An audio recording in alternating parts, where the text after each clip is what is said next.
बैलगाडीचा मालक म्हटला, उतर खाली महारा तू बैलगाडीचा मालक म्हटला. पण आता भीमाचं नाव हाय रे इंटरनॅशनल एअरपोर्टला. माझ्या भीमाचं नाव हाय रे इंटरनॅशनल एअरपोर्टला. भीमाचं नाव आहे रे इंटरनॅशनल एअरपोर्टला.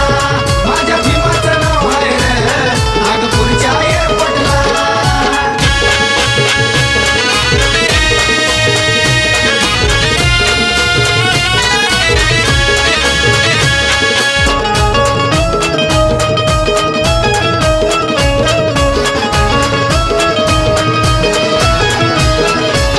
तुझ्या मुलाचा महारा बैलगाडी माझी बाटल. तुला बसवल्या गाडीत तर गावात बो माझी उठल.